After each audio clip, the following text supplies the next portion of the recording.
Hi, Ariel. Thank you so much for the introduction and, well, the whole Apex Arts team. It's a great pleasure for us to collaborate. And I speak that in the name of myself, Maíra Marques and Paula Borghi, who are my co-curators. The three of us have been working together since 2020, end of 2020. As a way to try to create more accessible forms of art and trying to bridge as well the gap between the art market and sustainable and social causes. So we started this project with the idea of having a sale of the works online by these 23 artists, and we thought that we sold these works by a very affordable price, and we thought that actually there was much more to it. Soon after that, we decided to subscribe, organize ourselves and submit to the open call by Apex Arts, and it was such an honor to have it chosen by over 500 people. Is that what you said? Yes. So it was a very incredible journey, and after that, A Gentil Carioca, which is a great gallery here in Rio, offered us a wall for the works we had exhibited in the sale, for the works we made available in the sale. But it's the first time we're actually contemplating in another format and bringing together a wider variety of works and a wider variety of a medium as well. So we have been planning for over a year now the exhibition itself, and we ended up doing this partnership with the Passo Imperial for the space, which is a space downtown, and it's reasonably accessible by all, and it's also like free of charge. So it's very central and open, and so that was also like one of the ideas we always had. We even contemplated doing it inside a women's hospital, so like because we wanted to bring together to light the whole process and problematics of the abortion in Brazil, which is criminalized except for 3 cases. So I do want to give like this brief intro just before we start seeing the exhibition. But the abortion is criminalized in Brazil, apart from these 3 cases, which is anencephaly. I think that's how we say it in English. So it's when like the fetus lacks a brain. In the case of the mother's health, so if it poses a threat to the mother's health, it's also permitted. And there's a law which states that like below 14 years of age, it is already considered that it's going to be a problem for the mother's health. And finally, in the case of abuse and sexual violence. So so it only happens in these 3 cases, and in Brazil it's really tough to even like make known that these cases are legal to have an abortion in Brazil. And we thought that we could start talking about it in through art and like trying to bridge the distinct ideologies and concepts, which is like the construction of the woman's body and the construction of the women's rights, both physically and emotional and mentally, and legislatively and socially, etc., politically as well. So I think like as a whole, the 3 of us came together to propose this exhibition in a way to try to bring together all of these different aspects into a single body of work, into a single exhibition that could actually expose and bring to the public like a proximity about this subject, which is such a taboo in Brazil and in many places of the world as well. So basically this is a bit of our intro.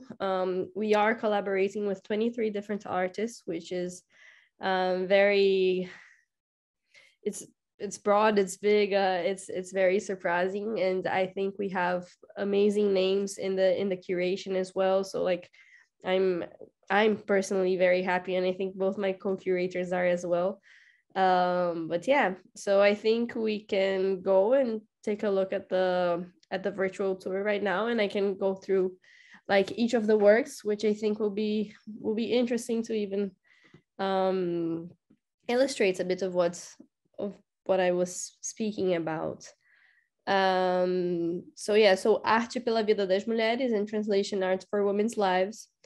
It did start in 2020, and it's been 2 years that we've been working together, collaborating, participating in art fairs.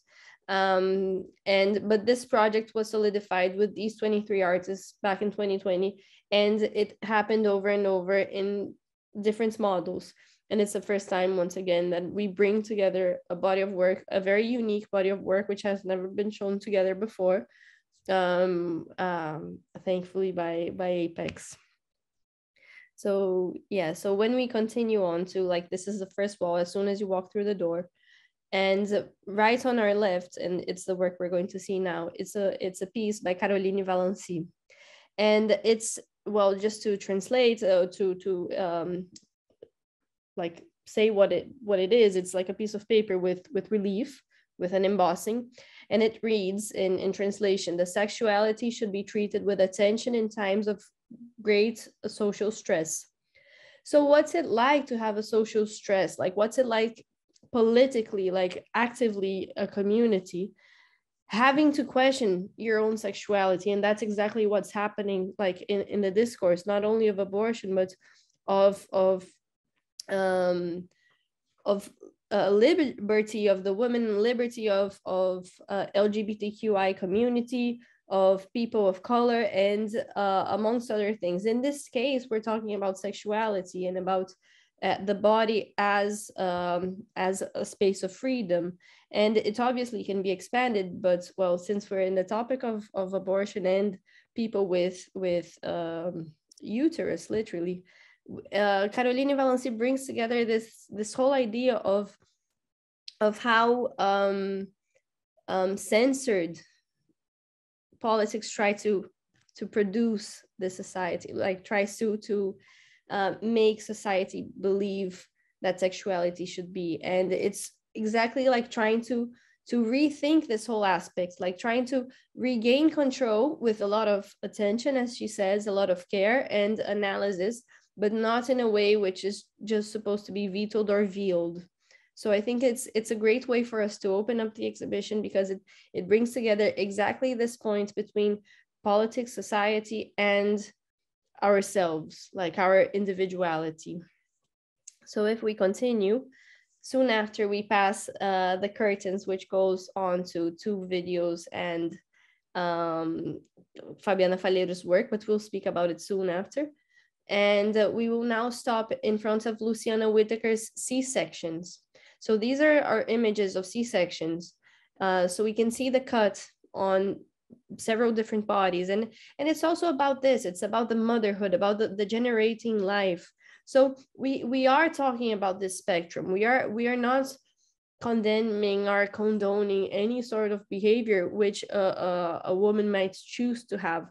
It's actually about the plurality of it, about being able to produce a child, like to actually give birth to a being, to a baby, but also having the power to choose of your body, about like your own decisions, and about what your body will make. And I think it's a very powerful images as well. Obviously it's a sexual organ, but it's not, at the same time, it's not sexualized. It's very very direct and not vulgar in any sense, like the image she works with and shows.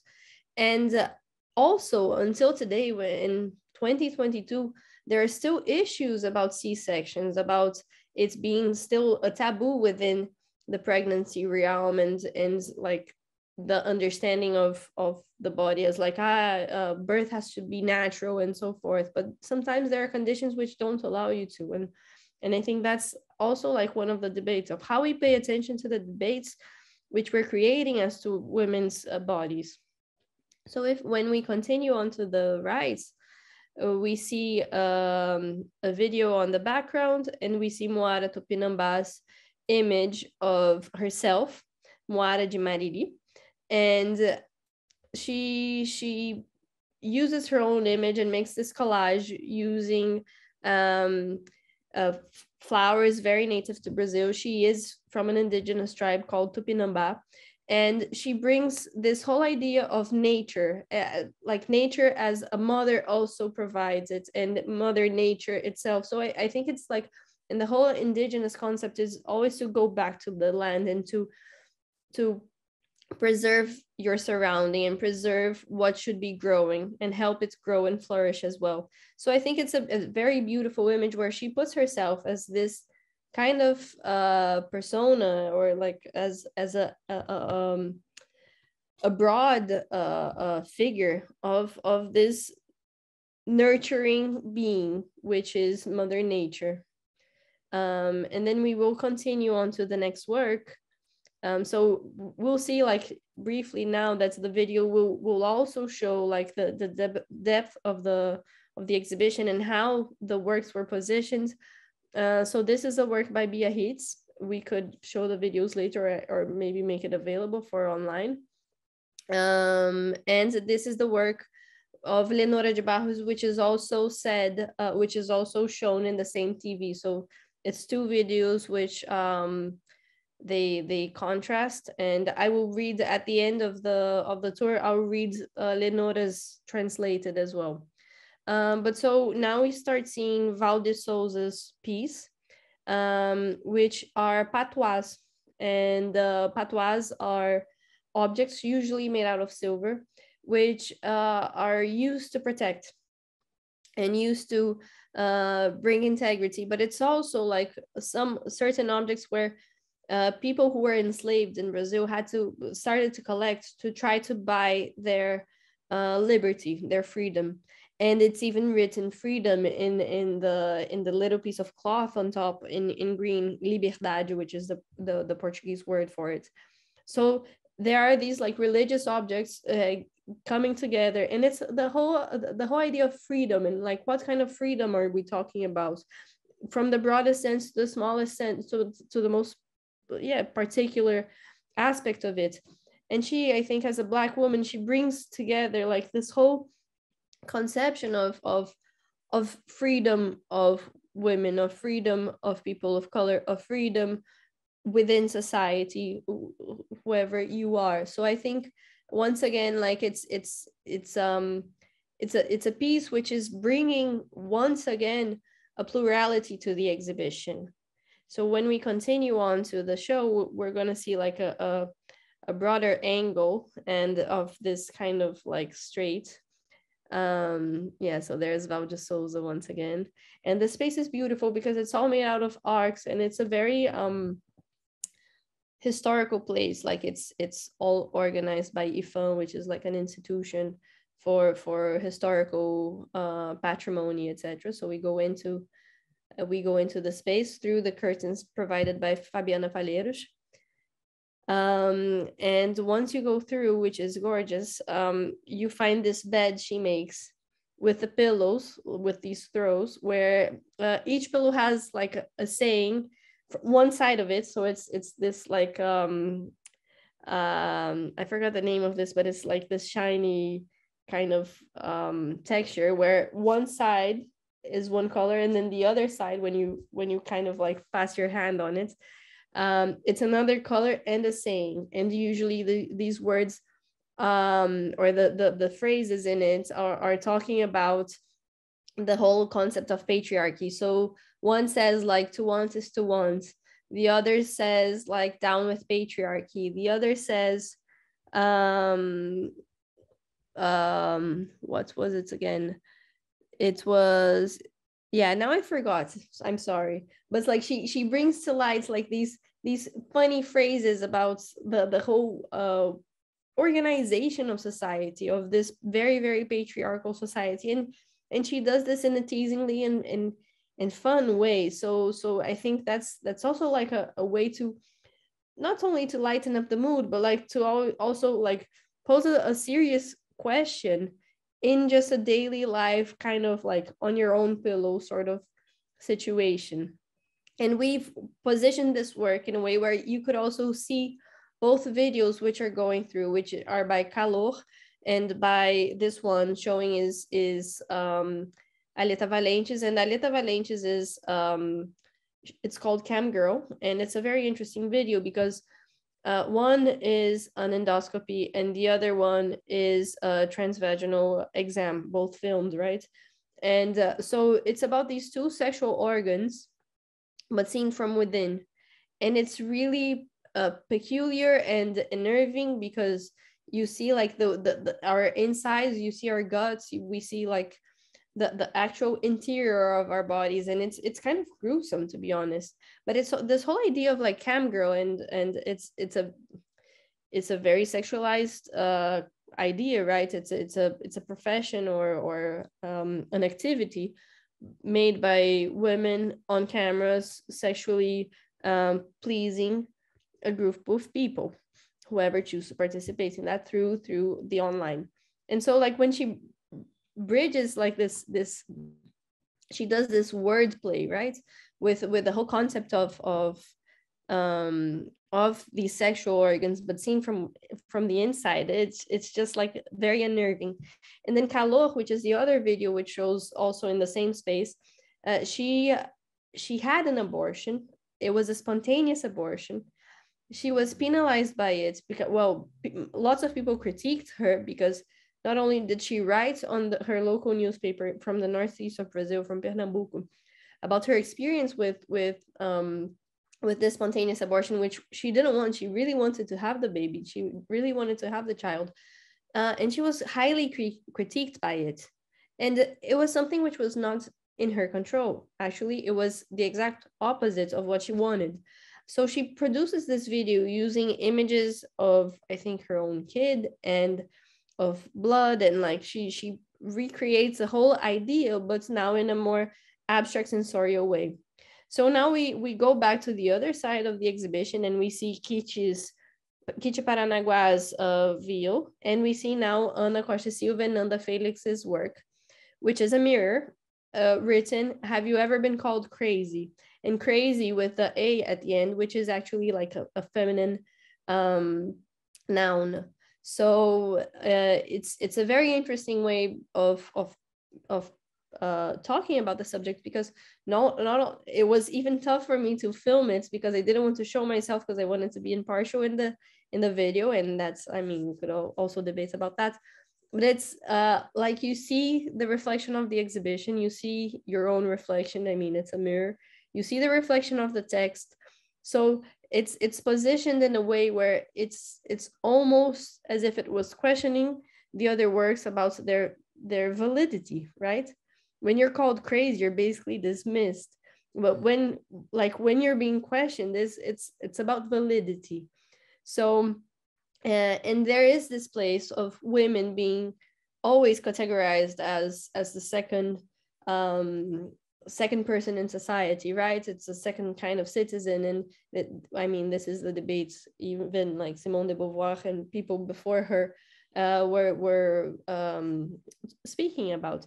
But and so I think this is a very interesting work, even to we didn't open up in our tour with it, but I thought it was interesting to come back to it through this course, since it's also like about seeing all of these works together and about them all questioning themselves. So basically, yeah, this is the door towards the exhibition. We see Henrica Bernardelli's work in the background, and I think we're approaching it now. And Henrica, we brought together two works of hers, and they're from different series. Yeah, the one on the right, she does these what she calls soft drawings, and she makes cuts from this fabric, which kind of resembles a bit of Lucio Fontana, but the cut actually falls out. So it's a play about space. It's a play about the actual stabbing of the material, which is not paper. I think it's something like acetate. and it's kind of like still maintaining itself, right? It's not as if it's just like a cut, like Fontana's. It's like this thing which is still there and still like a fracture. It's something which is torn in a way. And on the left we see this image where she rips out the identity of the person, which is most likely a woman, but they take out the mouth, they take out the eyes, and then suddenly we don't know how to identify this person anymore. It's almost impossible to get there. So I think it's also this questioning about um, integrity and being right, about the individualization or the plurality, because this person could actually be anyone. And once you also take out the mouth, you silence this person as well. So I think it's about things being also unsaid and not being allowed to be said, or in other words, censorship, which is all that's what the topic is about. So once we continue on to the exhibition, we're going to see, well, I've crossed over to the other side instead of seeing the strip, because I think it would give us a better feeling of the work itself. This is a work by Laura Lima from the 90s, and it's a gorgeous piece where it's this pregnant woman. She's very pregnant, and there is a cot and a piece of meat inside the cot. And sometimes she gets this piece of meat and she walks around in this little room, and like the camera looks like a surveillance camera from the angle and even the quality of it. But obviously, like, quality wise, it's also because it's an older work, with much less technology to produce it. But and basically that's it. And she carries this piece of meat around like as if it were her baby. And it's a very strong piece because she's very pregnant, so like she's still going to give birth, but she's nurturing this piece of meat, which is a dead animal.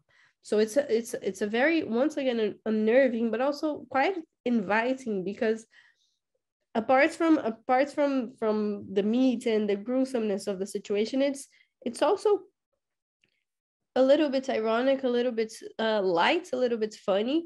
So I think the contradiction also works very well for this piece, and also like within the exhibition itself. And I think it's specifically about like what are we nurturing, and like what is the importance of it, and also like what's inside and what goes out, right? So like it's meat, and then you're also producing a baby, which is kind of meat as well. So I mean, yeah, I think it's completely open to interpretation. I don't want to put so many words in it because I think it's a very broad piece as well. So once we continue, we're going to see Maria Sabato's piece, just together with Mayra Marquez's one as well. But we're going to see it focus into Maria Sabato's work first.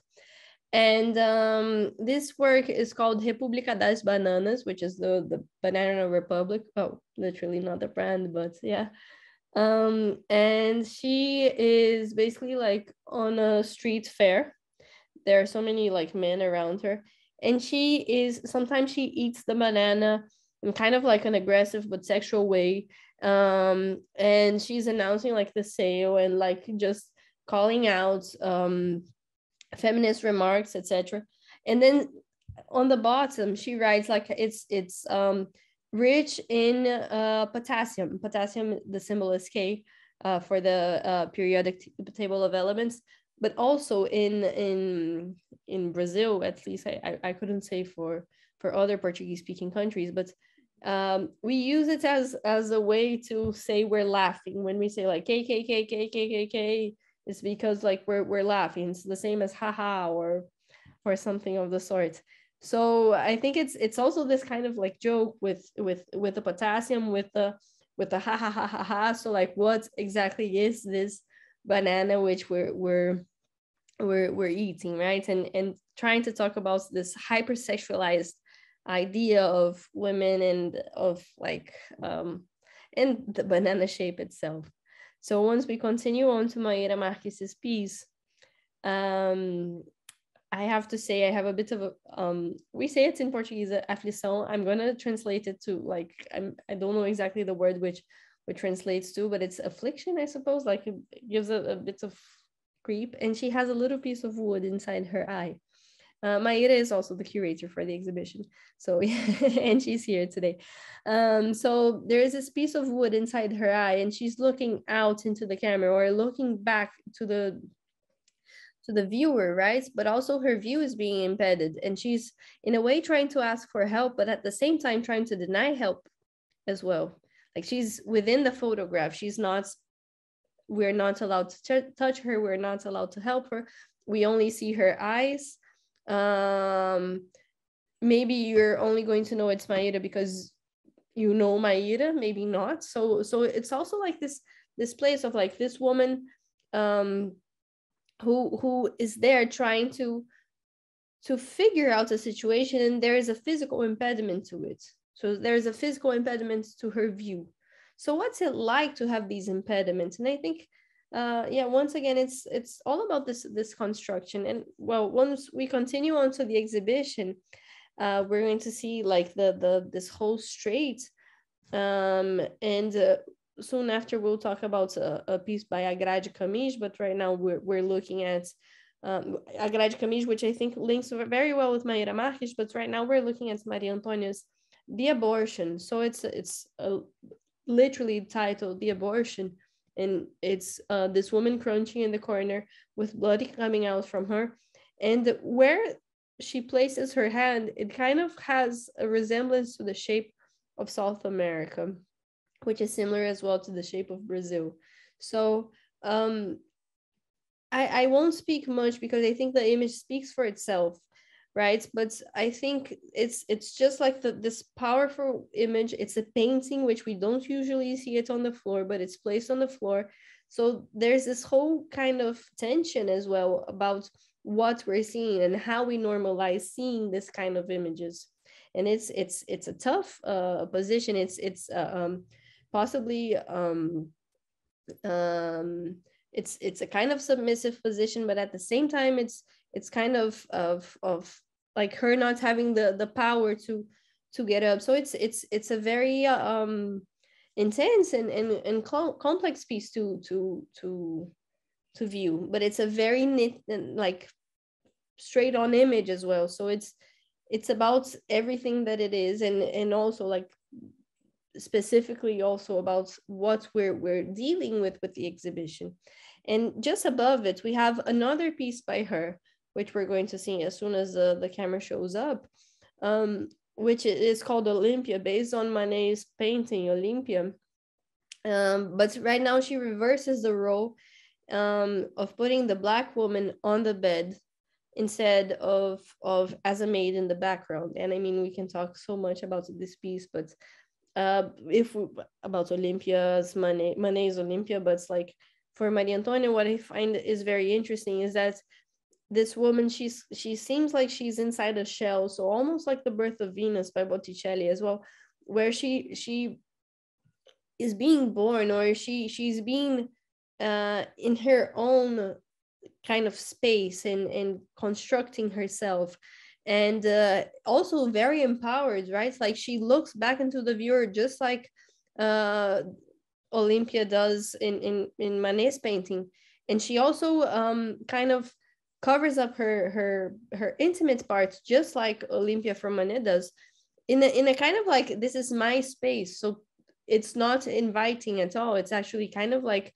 very empowering to the woman shown, like as if she has control of the situation and not the viewer. So I think this is a very interesting piece, but also, which I think works very well, is that she is not like very well detailed. Actually, the paint kind of disappears in certain parts and shows the background. So what's it's like as well, when not only when you relate it to Manet, but it's like as the image, purely as the image, right, of this woman who is empowered, but at the same time she's not allowed to be full, she's not allowed to be complete, right? And then suddenly her face, which has no color at all, but has just like the tracing of the face,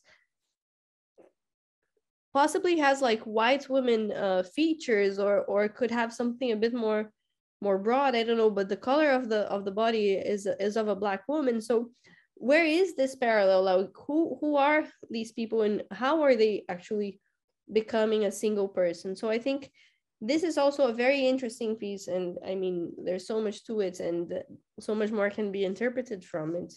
But I think it brings back to light the whole idea of like the viewing of the body as well. Both pieces do, one in kind of a gruesome, unnerving way, and the other one kind of like in an empowering way. So it's about the viewing of the woman's body as well, like and it as their own property, and not by someone to be manipulated, to manipulate it by. So once we continue, we're going to see the fuller view of this side of the room, and beginning with Lívia Flores' photography on the right, we see a Grade Camise's piece, which I think does a fantastic relationship to Maíra Marques' work, because a Grade, a Grade Camise, which is her artist name, it's also interesting because it means the fence. A grade is actually fence. So she uses it as her artistic name, and she uses it as object in her works. And it's this whole idea of the fence actually being a place, an item which is used for sheltering, as well as it is used to letting people out. So we see here like this, and it is an impediment, right? It is something which kind of holds and protects you, not allowing you to grow further or to walk further. So it's like it might be cozy, it might be suitable, but at the same time, it is also very manipulative and not open at all, like literally. And we see this piece with broken mirrors on the bottom, which reflect back if you look into it, but also the mesh of the fence itself, the design of the fence itself is very intricate and intriguing as well. So yeah, I think it's very it's very interesting to do this parallel with Maíra, and about the whole impediment. Even though you're trying to flourish or trying to find something even bigger and more open. So we're going to look up into Lívia Flores's work, which is a photograph of a cloth full of flowers, and actually, and inside like this on this field, and on the fence of a field. And what is very eerie of this image is that the fabric itself, which is very flowery, etc., so it's also like reminiscent of nature, it's out of focus, and what's in focus is actually the surrounding. So I think through the image making process, I think she's contemplating about like what is put in perspective, what is shown, right, and what is once again veiled as well. We continue on to the left to see Ana Costa Silva's work with Nanda Felix as well. So it's a second piece by them. The first was the mirror, and now we have this piece of paper with a relief as well, with an embossing. And in translation, para onde vão os nossos silêncios would be where would our silences go? I think it's just a gorgeous piece. And just to give a bit more context between the mirror and this work, Nanda Felix, her colleague in these pieces, Ana Costa Silva's colleague in these pieces, found out a document about her grandma with a writing by a doctor, like a medical file of her grandma, stating that she was crazy and that she was like she had complexity, she had mental complexity, so on and so forth. She suffered from depression, anxiety, blah, blah, blah, and that she was medically crazy. And her grandmother hid this throughout her whole life, and leaves it in an envelope with all the medical files, with everything like detailed properly. And once she passes away, she leaves it to her family, written like, please read it so you understand. And so Nanda goes in this journey to discover like this whole other side of her grandma, which she wasn't aware of. And she starts collaborating with Ana Costa Silva into making a movie, a video, and about bringing other women with similar diagnostics and similar like life experiences to start sharing it. So suddenly, like these two phrases, these two sentences, they actually popped out a lot.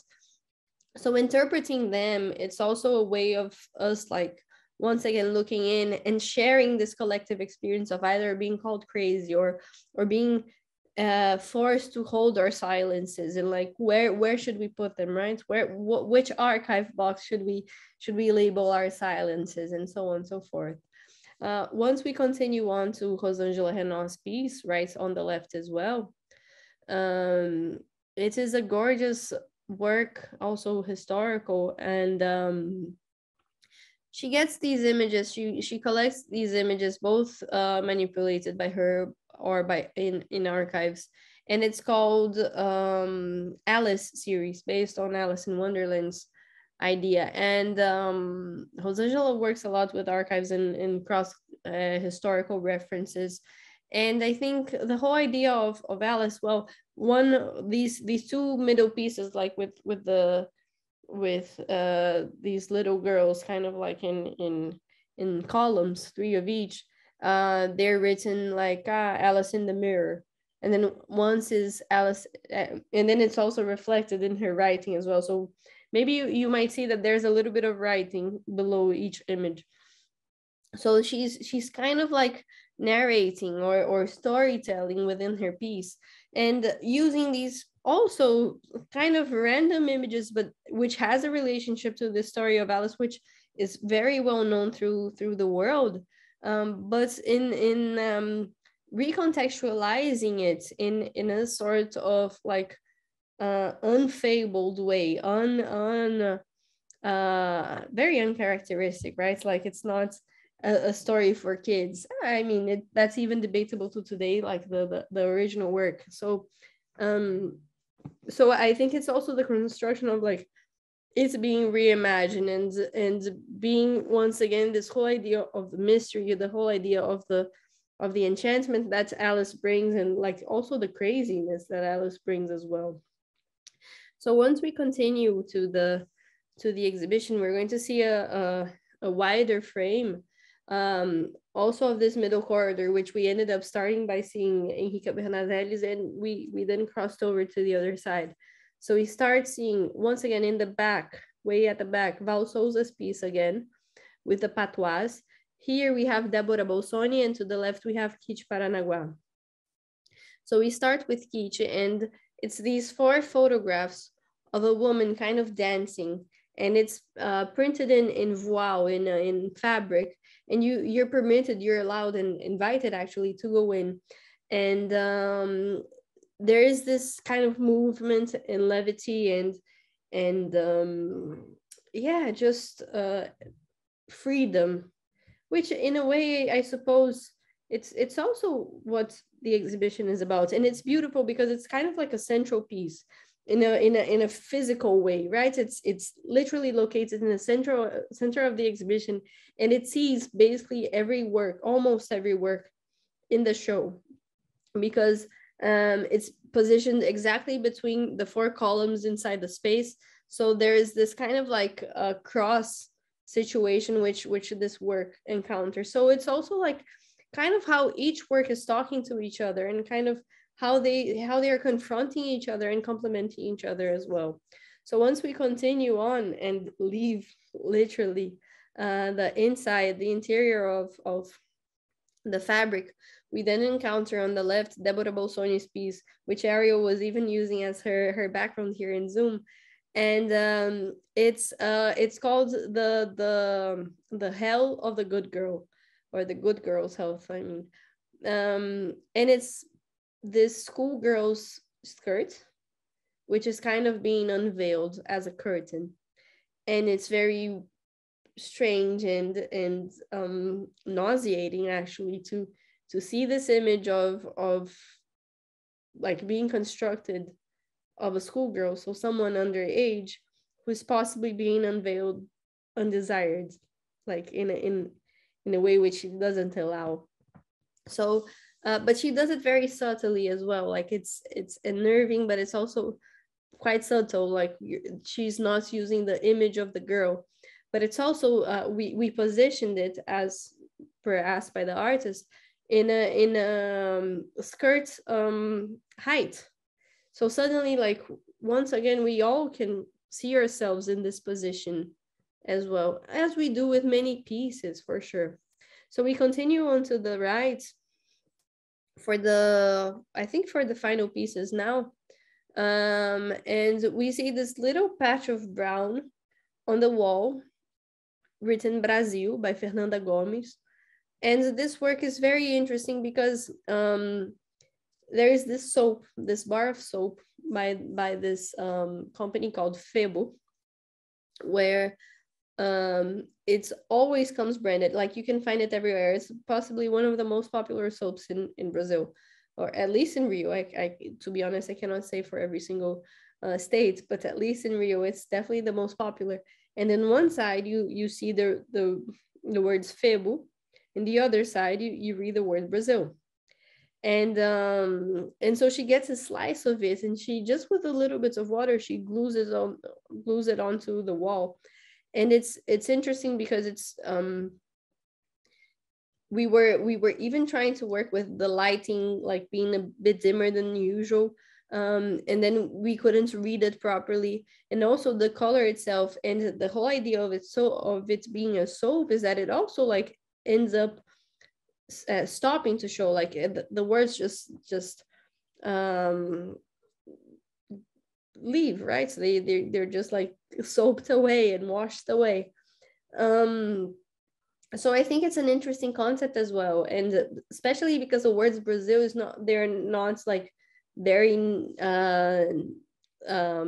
saturated in the reading, and the reading is difficult, and some of the letters are stronger than the others. So like what's this whole idea about Brazil? And like it's also about cleanliness, right? Like Brazil in the soap. So soap is the whole idea of cleanliness. And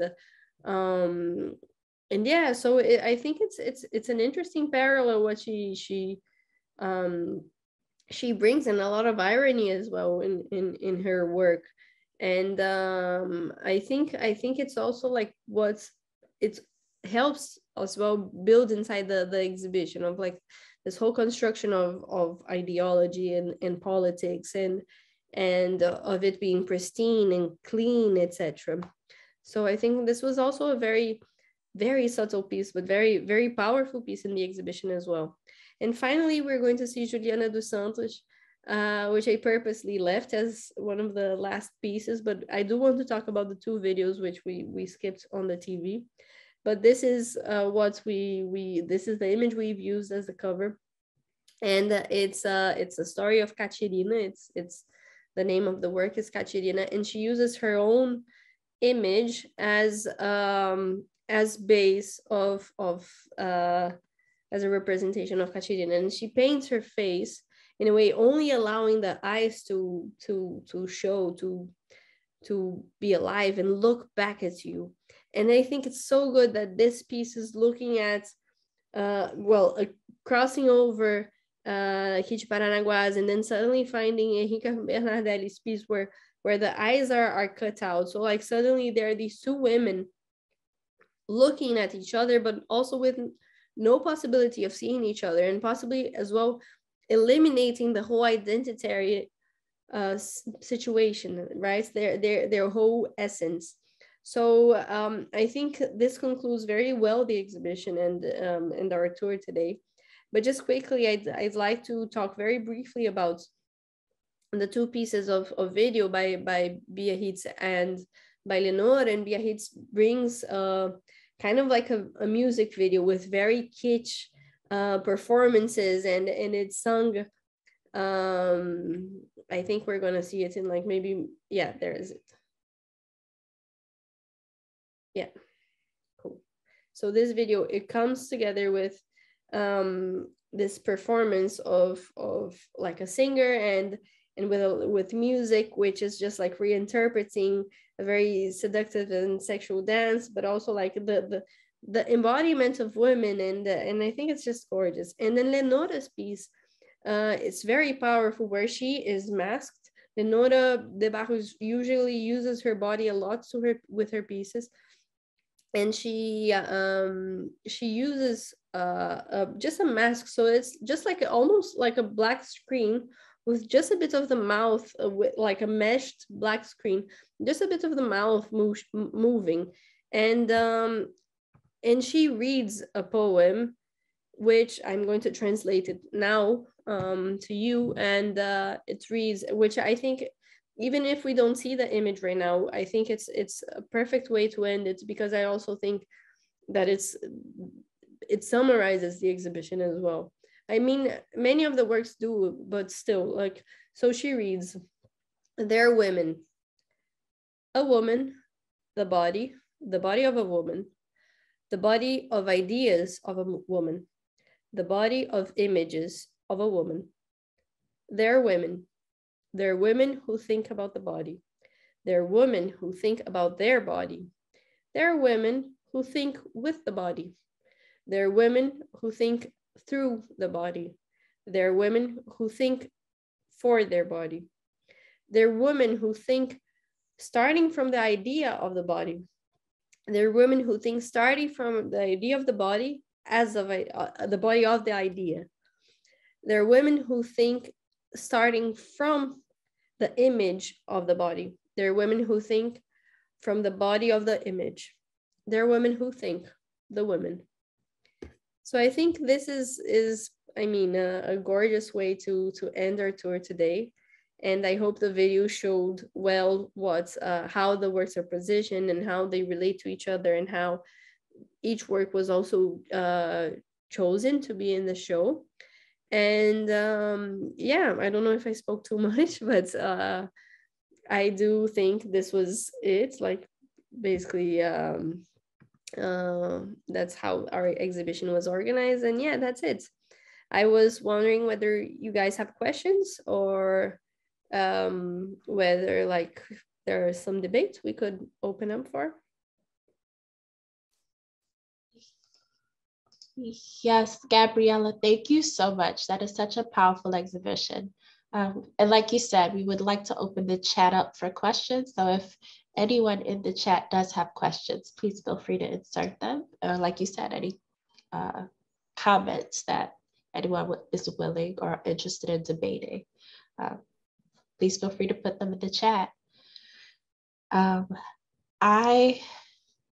while we wait, I would just start with, I found it so interesting, a few of the things that you brought up. Pardon me if I mispronounce your name.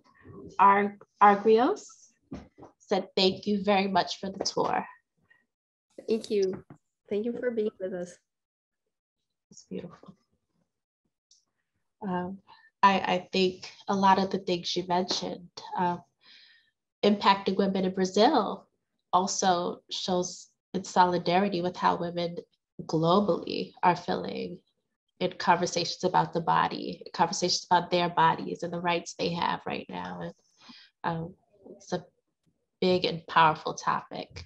I also found it so interesting how you spoke about how unnerving some of the pieces were, because often as women, we are told that what we say or do is invalid unless it is consumable, right? Or it makes people comfortable.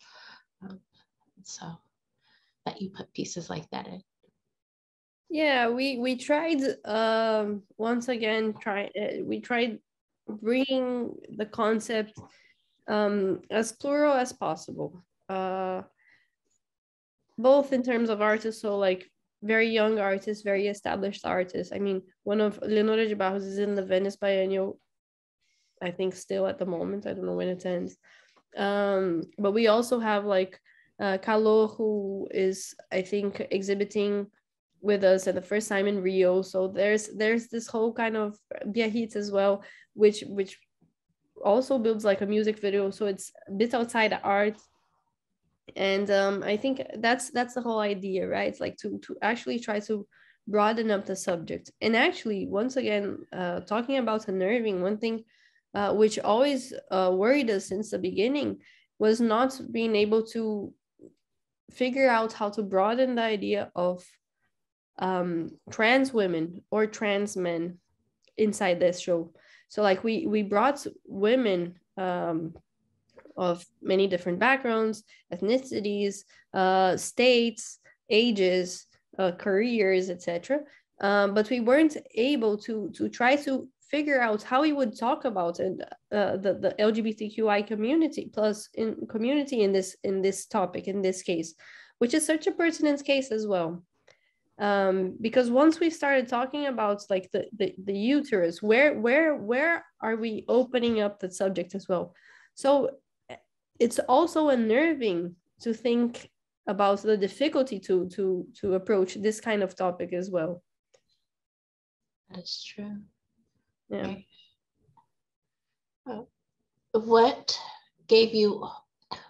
now gave you the idea to curate this exhibition? What made you all feel that this was an important time to tell the stories of women now?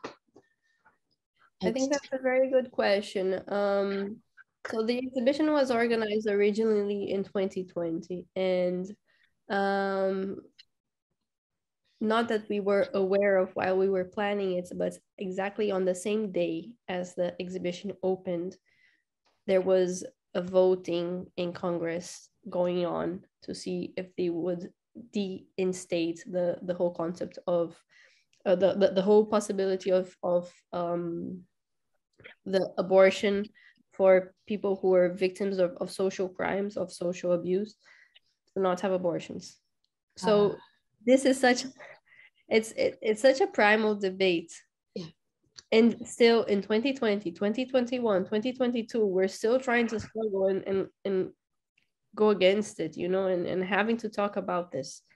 And that's absolutely crazy. So like, it's not that this was the moment, it's just that it's always been the moment. Yeah, that's it. I mean, you've all seen what happened with the US recently as well, going back on John Roe, is that it? Roe v. Wade. Yeah. Roe v. Wade, yeah, exactly. So yeah, I mean, it's an ever constant topic. Okay.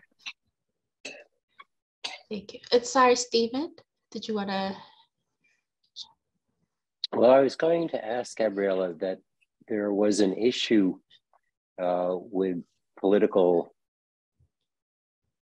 potential political problems. And the people that you thought might object, were they organized groups, or would it just be an individual kind of situation? And what is the change that you expect when Lula does finally get sworn in?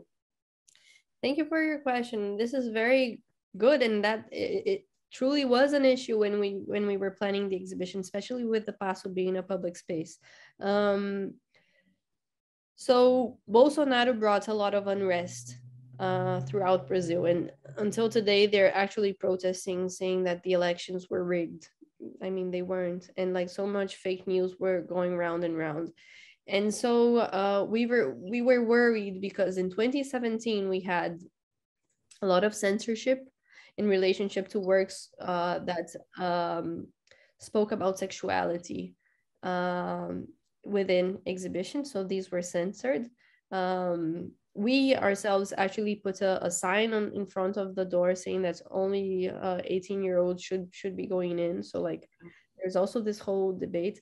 And we were very literally worried that there would be manifestations of people who were right wings and to go into the exhibition and start maybe like vandalizing things or like corrupting things, etc. And we were very worried. I believe that now that Lula is also elected, and I mean obviously our exhibition goes on to next year, so we're literally having it in the last month of Bolsonaro's presidency, and now we're going to have the actual first month of Lula's presidency, and it's all happening also post-election, which is also very very important.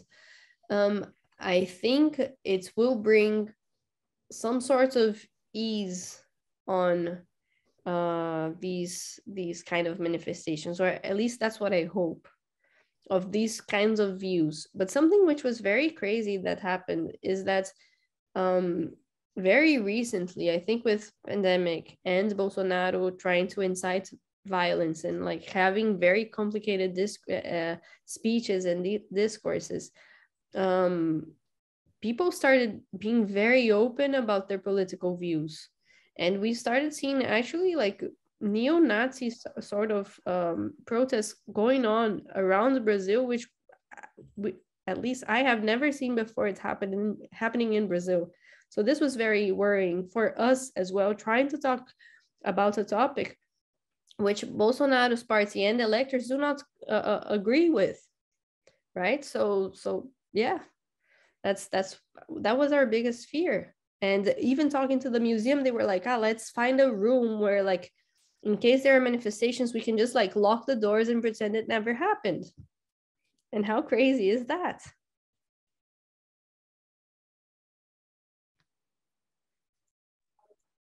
Thank you. Thank you. Any more questions?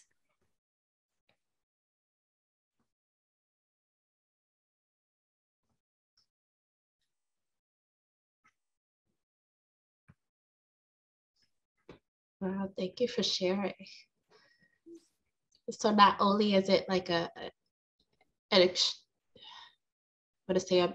powerful topic for a woman to speak about for herself, speak about politically, personally, physically, spiritually. It's a battle on several levels we often don't think about. Yeah. And to carry it as a woman every day, right? Like just to exist is yeah. I mean, until today, like act, right? Ever since I started going out as a teenager, like if I took a cab, I had to share the license plate with my friends or my parents. Until today, like if I'm in an Uber, I call them and say like, hey, I'm in the Uber, I'm sharing you my trip, like just to make sure that's like I'm safe. And yeah, that's the daily struggle with that's a basic daily struggle, right? I'm not even talking about like when it becomes even more violent, but yeah, that's our like every single day fear. And it just became automatic and just acceptable, which is absolutely insane. I agree. But I also think that's why spaces like these, the opportunities for these stories to be shared and for people to view and hear and listen and affirm these experiences, they're so important because they are real and they're happening every day. And like you said, they've been happening historically. And it's not always pretty or easy to digest or easy to accept. Sometimes it is what it is. You know, it's unnerving. That's what it is. That was really good. Thank you so much, Gabriela. Thank you so much. And I mean, everyone from the Apex Art team, it was incredible to collaborate. I mean, we're still collaborating until at least the end of this exhibition. I am very excited to see the two other events where we're also organizing. Both of them will be in Portuguese, especially for our Brazilian guests, even though they will be online. One will be to talk about the rights of women and how like it should be organized, and it's like what are our legal options. And it's going to be hosted by Juliana, who is the director of Milhas, Pela, Vida das Mulheres, this foundation which we partnered with for the exhibition to talk about this subject. And also the second talk will be with a doctor speaking about the medical perspective of abortion and about women's rights as well. So I think we're going to have like two very interesting topics and different from I think what you would expect in an exhibition. We're actually bringing like both medical and a law perspective instead of maybe bringing artistic performances, which I mean, it's not that it's invalid, but it's just like another way to approach the subject as well. It's informative, and we look forward to it. And the information is on our website as well. So we do look forward to everyone joining. It's really been a pleasure. And I do hope that people do get to see the exhibit if anyone has the opportunity. I hope so. It was a pleasure. Thank you so much for having me for the tour. And I can say in the name of Paula Borghi and Mayra Marques and myself that we were very happy with everything. Thank you so much. Okay. Have a great day, everyone. See you next time. Bye.